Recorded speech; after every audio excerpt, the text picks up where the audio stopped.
Olá meus amigos, sejam bem-vindos a mais um vídeo.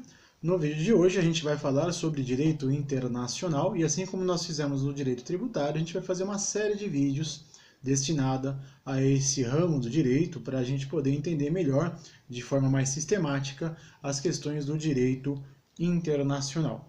A primeira coisa que eu quero falar para vocês é sobre as duas correntes que existem dentro do direito internacional, chamadas de monismo e dualismo. Claro, você que já estudou língua portuguesa sabe que só em olhar a estrutura de uma palavra você já consegue identificar muita coisa sobre ela, como por exemplo monismo, ideia de uma única coisa, dualismo, ideia de duas. Mas dentro da estrutura do direito internacional, que segue essa linha de raciocínio gramatical, a gente precisa entender como é que funciona no ordenamento jurídico, tá bom? A primeira coisa que eu preciso falar para vocês é fazermos uma distinção sobre direito interno e direito internacional. A gente sabe que a globalização é um fenômeno inevitável e que aí está, né? Este vídeo pode ser acessado do outro lado do planeta por qualquer pessoa que tem interesse em assistir e vice-versa. Isso aí é um sinal de globalização que a gente pode usar como exemplo, né? Não é verdade? Mas, quando eu falo que a pessoa do outro lado vai acessar este vídeo, a pessoa que vai acessar este vídeo, nem sempre ela tem a mesma cultura que a minha. Se ela não tem a mesma cultura que a minha, eu estou dizendo que em alguns aspectos, seja na sua maior parte, seja na sua menor parte, ou em todos, dos valores, das compreensões, das crenças, eles mudam. E tem coisa que pode ser autêntica e verdadeira e permitida num Estado, entenda-se a palavra Estado como um país, pode ser autêntica e verdadeira num país e em outro país essa mesma coisa ela é impensável. Então a gente pode citar aí como exemplo Brasil e Índia, que você come carne de vaca sem problema nenhum. Mas na Índia ela tem um culto sagrado, isso é impensável. E outras tantas coisas que acontecem.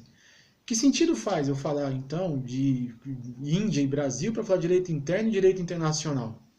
Ora, se eu entender que cultura de um povo ela vai se exprimir em seus mais diversos ramos, entre eles o ramo jurídico, então eu começo a entender que a cultura de um povo vai delimitar o norteamento de um ordenamento jurídico, concordam? Pois bem, então quando eu tenho uma globalização de países, ou seja, eu tenho vários países que têm culturas diferentes, mas que eles têm também interesse em comum de tratar a coisa jurídica de uma forma uniformizada, eu começo a ter conflitos. Ora, é simples. Você pensa comigo, como é que pode, então, no direito internacional, países com valores diferentes entrarem em comum acordo? Claro que o interesse supremo das nações vai prevalecer algumas questões e vão possibilitar, inclusive, até tratados internacionais, que é uma questão para a gente entender até mesmo algumas teorias dentro do direito internacional. Então, nesse sentido, o que a gente precisa entender? A ordem interna e a ordem internacional. Quando eu falo ordem interna, dentro do âmbito jurídico, eu estou falando dentro das razões, das regras, dos poderes jurídicos de um Estado, de um país, internamente. Vale somente no seu território.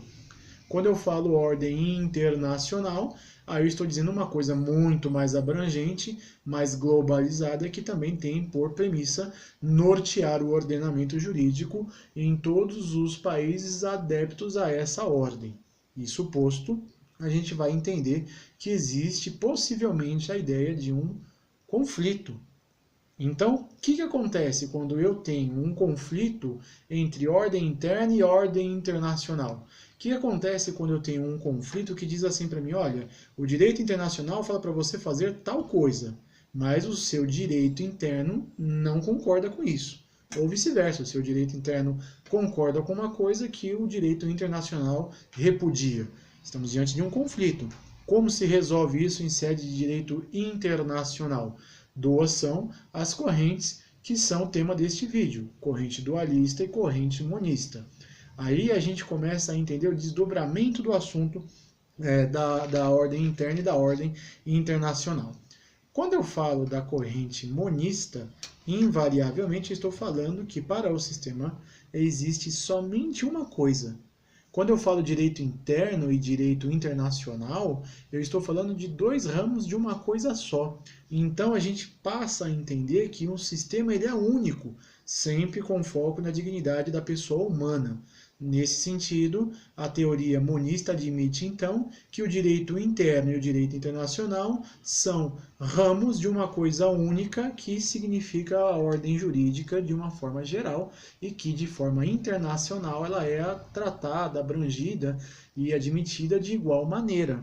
Então, a teoria monista ela vai admitir que o sistema ele é único, com duas vertentes, direito interno e direito internacional. E a teoria dualista, por sua vez, ela vai trazer a ideia de dois sistemas apartados. Significa dizer para você o quê?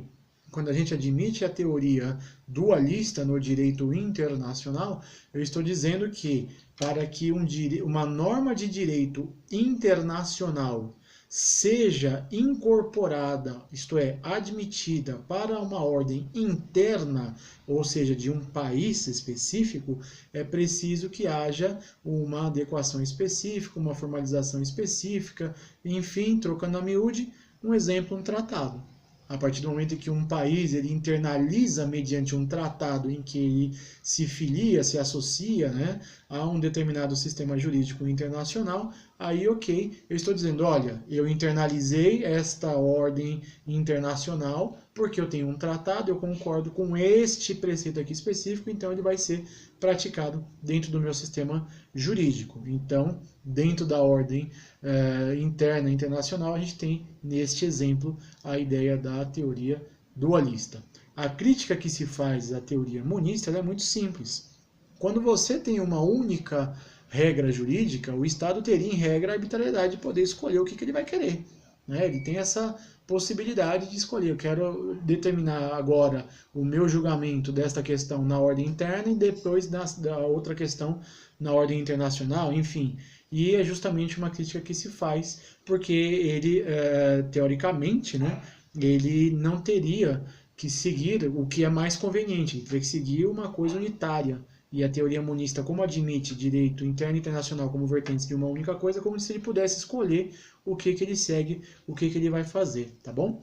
Então, este vídeo foi sobre as teorias dualista e monista em sede do direito internacional. Eu espero que vocês tenham gostado. Pela audiência, muito obrigado e até o próximo vídeo.